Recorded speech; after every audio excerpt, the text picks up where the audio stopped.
Welcome to Steel City Football, the 4-1-2. It's a great day to be a Pittsburgh Steeler. Let's jump right in. The shocking news that I read today that I woke up to was George Pickens has been traded to the Dallas Cowboys. Now, the reason I wasn't too shocked, but I was in shock considering the other day that it was reported by a Steelers insider that the Pittsburgh Steelers told George Pickens, "We just want you to be happy. And if you want to be traded, we'll trade you." And George Pickens' response was he loved Mike Tomlin and wanted to be a Pittsburgh Steeler. So I thought for sure, I said, you know what? The draft is over. They're going to let George play out this last year, and they're going to go from there.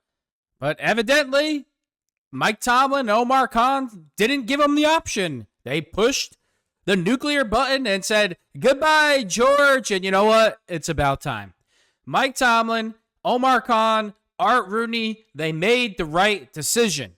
This is the best decision for the entire team and the entire Pittsburgh Steeler organization. It made you a better team today. You got rid of a locker room cancer. I don't want to hear about talent. I don't want to hear the word talent.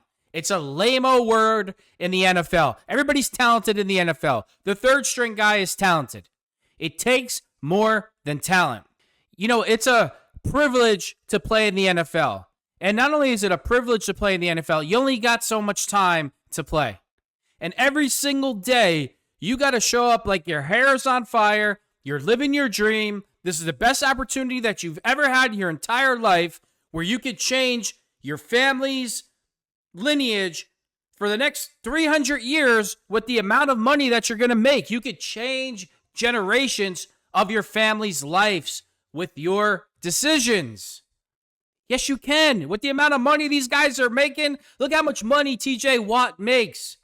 If he doesn't blow all his money on cars, he's not going to do something dumb like that. But if he invests that money, generations of his family for the next 2,000 years are literally set up in a good position to be successful in America. And that's the opportunity that George Pickens has here, and he just doesn't get it. It wasn't that me as a fan or a reporter, which I consider myself, or the Pittsburgh Steelers or Mr. Rooney or Mike Tomlin or his teammates or the city of Pittsburgh. It's not like they didn't want him to be successful. We all wanted him to be successful, and it wasn't good enough for George or his dad. Nothing was ever good enough. Ever. Didn't matter what it was. George, you're a child. You're childish. You have no respect for the game of football itself. Never mind the Pittsburgh Steelers, Coach Tomlin, Mr. Rooney. They wanted you to be that guy. They wanted to pay you like DK Metcalf. You forced their hand. This is your responsibility. You and your father caused this. You caused this with your behavior, your antisocial behavior, your ungrateful behavior, your arrogant behavior. You caused this.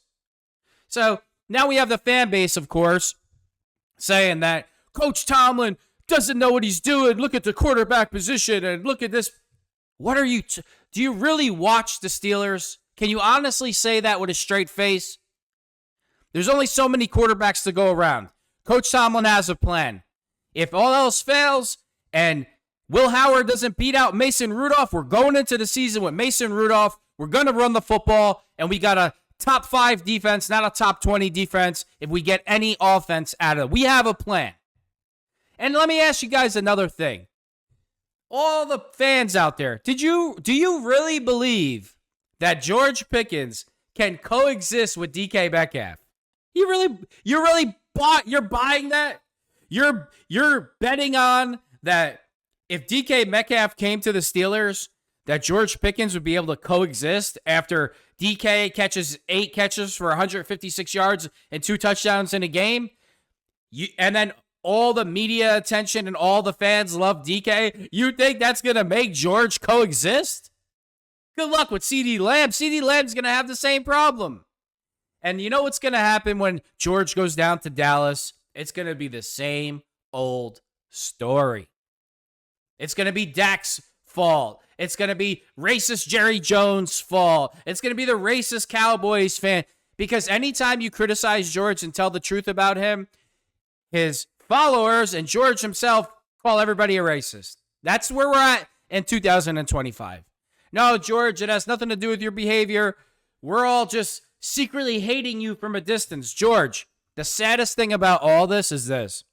You literally could have been better than Antonio Brown. And that's saying a lot.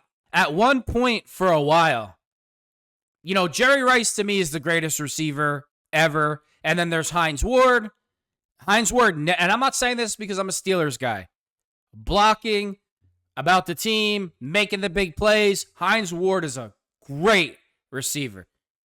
So I'd say Jerry Rice, Hines Ward, Antonio Brown's definitely in the top 3 or 5. And the saddest thing about all of this is George Pickens, with his ability, he had that ability. But it's not just talent. It's not talent. They're all talented. All these guys are talented. The 4th string guy is talented. He didn't have the professionalism. He didn't have the mindset. I predict that George Pickens will be out of the National Football League in less than 3 years. That's my opinion. That's my prediction. In less than 3 years, George Pickens will be out of the National Football League. It's over for him. In a way, it's sad, but it's not sad because he went to the greatest sports city in the world, Pittsburgh, where the city loves their sports, loves their players, cherishes their players, where they are completely adored in every sport. That wasn't good enough for George. And that's my problem with George. That's my biggest problem with George. The great city of Pittsburgh and its people deserved better.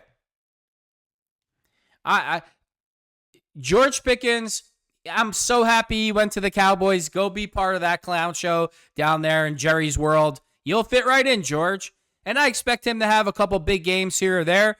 But eventually, guess what? Just like it always does, it's going to go bad. Nothing's going to change. CeeDee Lamb's the man down there. He's not a 2, he's a 1. George is the 2. So let's get back to Coach Tomlin. Coach Tomlin did the right thing. He made the right decision for the organization. I can't stand when people just blindly bash Coach Tomlin. Yeah, there's certain times he does. There's certain times we all do things. The biggest problem with Coach Tomlin is sometimes he needs people around him during game situations to chime in a little bit and come up with a different we strategize. If we're doing something over and over again in the game and it's not working, we wait too long to change it. That's the biggest problem with Coach Tomlin. I want Coach Tomlin to win another 10 Super Bowl rings. If he's the coach for the next 100 years, I don't care as long as we're winning. Or even when we're losing in a fashion that's acceptable. Like, man, they played their you-know-what's off. It was a great game. We lost by a field goal. We lost by a touchdown. We didn't make the play. It's understandable. But when you have players, Julian Edelman, and multiple players, the whole Ravens defense saying it's this, every time we see the Steelers, it's the same thing week in and week out. We know exactly what they're doing before the play even snaps. That comes back to Coach Tomlin. That's my only problem with him. But Coach, he had a great draft. Let's give him credit when credit is due. Excellent draft. He didn't reach. He didn't set the organization back with a stupid pick in the first round. He got the best player. Derek Harmon is going to be a sensational player. Sensational. I love the pick. I love the rest of the draft. They didn't reach. They're being patient. Now the Steelers have like 13 picks in next year's draft where if we need to draft up, if we need to trade up to get our quarterback, we can do it. And that's what's setting the stage here. So the Dallas Cowboys agreed to terms to acquire George Pickens for a 2027 6th-round pick from the Steelers in exchange for a 2026 3rd-round pick and a 2027 5th-round pick. The Pittsburgh Steelers won this trade. They're the winners of this trade. George will not even be in the league within 3 years or less. George Pickens will be out of the league. You mark my words. The Steelers won. They made the right move.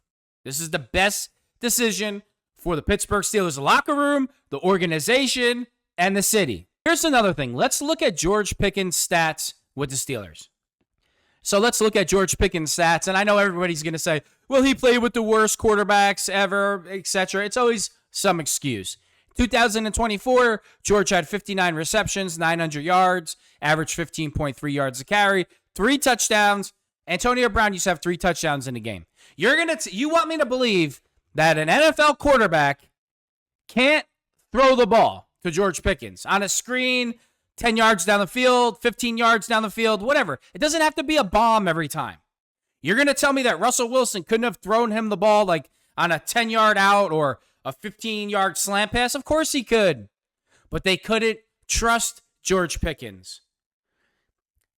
He walked off the field during interceptions when the quarterback would throw a pick. Just walks off the field, lets the guy, doesn't even try to tackle him. Refuses to block. Walks off, just lets his teammate Jaylen Warren get steamrolled because he wouldn't block on the perimeter. The you-know-what gestures, fighting with the fans, all the garbage he was doing, causing all the strife in the locker room. One guy, causing nothing but problems because he didn't appreciate his opportunity with the Pittsburgh Steelers and his opportunity in life. 2023, George Pickens, 63 receptions, 1,140 yards. He averaged 18.1 yards a catch, 5 touchdowns. 2022, George Pickens, 52 receptions, 801 yards, 15.4 yards a catch, had 4 touchdowns. These numbers are not exactly Antonio Brown-like numbers. And you're right away, the quarterback sucks. George has nobody to throw. These are NFL quarterbacks. You mean to tell me they can't throw a 10-yard out, 20-yard slant? Yes, they can. Oh, fine. Some of these guys can't really pump it down the field. You know, they're not Matthew Stafford. I'll give you that argument. But you know why they didn't throw the ball to George? Because they don't trust him. You know why George Pickens got traded to the Cowboys? Because Coach Tomlin, Art Rooney, and Omar Khan don't trust him. They knew this situation, bringing DK, was only going to make things worse. And this lie and narrative that all the Steelers fans are talking about, the Steelers, they don't have a number 2 receiver. Yes, they do. Calvin Austin is a slot receiver. He's the 3rd receiver. It doesn't matter who they bring on the team. He's the 3rd receiver. A lot of people want to know about Roman Wilson. If he could, I think he could do it. Why not? Robert Woods. Robert Woods has been a very productive player for a long time. Didn't have a lot of production last year in Houston. Big target. Been in the league. You're going to get a solid number 2, number 3, whatever you want to call him. But here's the big thing. And I really believe this. I really believe this is one of the reasons why George Pickens is gone. I believe that the Steelers know that Aaron Rodgers is coming. I truly believe, and I'm praying for this. I believe that the Steelers know that Aaron Rodgers is signing.